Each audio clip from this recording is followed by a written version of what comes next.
এবছর আমি কিন্তু মন্দিরে পুজো দিতে যাইনি। এবছর আমি ঘরেই, আমার ঘরে যে শিব ঠাকুর আছে, আমি শিব ঠাকুরকেই আজকে পুজো দিচ্ছি।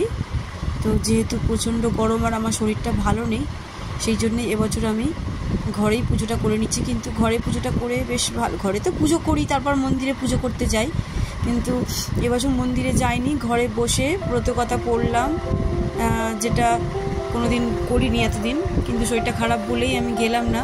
তো ভালোই হলো, পুজোটা খুব ভালোই করেছি, ভালো লাগলো, খারাপ না যে বাইরে যাইনি বলে। আমার ঘরে তো শিব ঠাকুর রয়েছে, শিবের মূর্তি রয়েছে, আর ফোন থেকে ইউটিউব খুলে আমি ভালো করে ব্রতকথা, ঠাকুরের মন্ত্র সমস্ত বলে পুজো করলাম।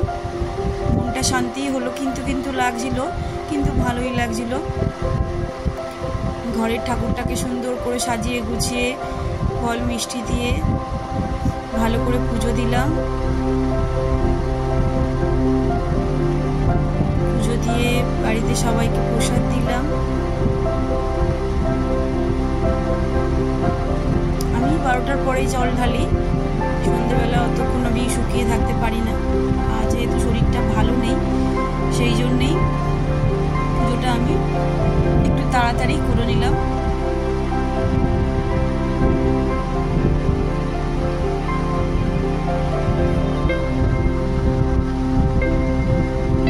ধূপ দেখিয়ে আরতি করে শাক বাজিয়ে ঠাকুরকে পুজো দিলাম।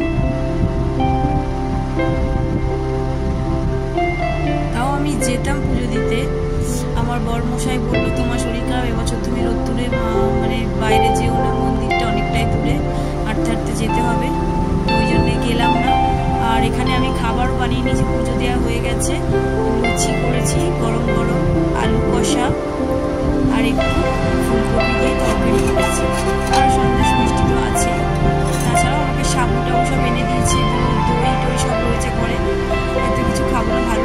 তো ফ্রেন্ডস, কেমন লাগলো আজকে আমার ভিডিওটা, আমার শিব পুজো করাটা আমার ঘরে, অবশ্যই তোমরা কমেন্ট করে জানিও একটা। আর আমি প্রত্যেক বছর মন্দিরেই যাই, এবছর শরীরটা খারাপ বলেই যাইনি, কিন্তু আমি খুব শান্তিভাবেই কিন্তু ঘরে পুজোটা করেছি। তো কেমন লাগলো অবশ্যই জানিও। টাটা।